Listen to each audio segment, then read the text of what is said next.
Salut bande de petits chanceux, de petits vénards, je vais tester pour vous l'application Back to the Future dont le nom est exactement Back to the Future Flux Capacitor. Voilà, si vous le cherchez, vous saurez le nom. Alors il s'agit je ne sais pas comment dire ça, ce n'est pas un jeu, ce n'est pas une application, c'est un gadget, on va dire. Un gadget qu'on peut trouver sur l'Apple Store pour la modique somme, je crois, de 80 centimes d'euros, et qui vous permet de plus ou moins organiser une sorte de voyage dans le temps, comme si vous y étiez ou comme si vous y étiez pas, puisque c'est pas exactement ce qu'on va faire là. Alors vous voyez ici on a le convecteur temporel, le fameux magnifique convecteur temporel. Si on pouvait mieux le voir, ce serait bien, mais non. Ici on a le kilomètre-heure, ok. Ici on a la réserve de plutonium, qui, comme vous pouvez peut-être le voir, je ne sais pas, est vide. On va recharger la réserve de plutonium, sans ça, les voyages dans le temps ne seront pas possibles. On appuie sur Reset. Et voilà. Et voilà. Ensuite, qu'est-ce qu'on fait?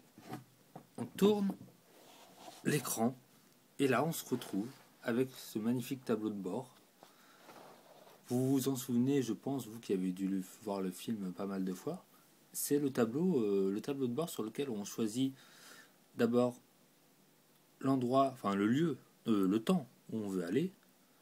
Donc là, on a écrit la date d'aujourd'hui, en fait. On est au 3 janvier 2011 à 7h55, mais ça, non. Parce que du coup, il est plus d'1h du matin, donc en fait, il est le 4 janvier. C'est pas grave. L'heure présente, qui est... Non. Donc l'heure présente, l'heure à laquelle on est maintenant, ça c'est l'heure à laquelle on veut partir, et ça c'est l'heure à laquelle on a fait le dernier voyage. Enfin, la dernière destination. Pour changer tout ça, c'est très simple. Nous allons aller en... tiens, il y a un fan de Star Trek, je sais. Avec Star Trek, ça doit être en moins 4522. J'ai fait n'importe quoi. Allez, en décembre, le jour le 4 de l'année... Non, c'est pas ça, je me plante. Enfin, 0, voilà, 4 de l'année 4425 à l'heure de midi. Bon, voilà, ça c'est un détail. Maintenant qu'on a le temps de destination, enfin l'heure de destination, l'année, on va pouvoir commencer le voyage dans le temps. Pour enclencher le voyage dans le temps, c'est très simple. On retourne encore une fois l'écran avec le flux capaciteur, là, le convecteur temporel. Et pour démarrer la machine, il suffit de... Alors ça, ce petit écran là, ça représente les miles, donc la vitesse à laquelle on va. On appuie dessus, et vous allez voir que quand on arrive à la vitesse magique de 88 miles à l'heure, il se passe un truc complètement dingue. C'est parti. C'est bon, on approche. 88 miles à l'heure, là c'est le voyage dans le temps. Ah, je sais, ça pète, hein. Ça pète dans tous les sens. Attention les épileptiques. Voilà, donc là ça nous indique que la réserve de plutonium est vide. Voilà, c'est les vrais bruitages du film, hein. C'est très bien foutu. Donc là on remet du plutonium. Et voilà, c'est bon.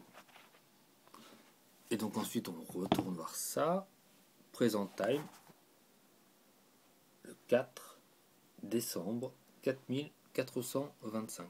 Alors moi la première fois que j'ai fait ça, j'ai envie de dire, je regarde autour de moi, est-ce que je suis bien en 4425?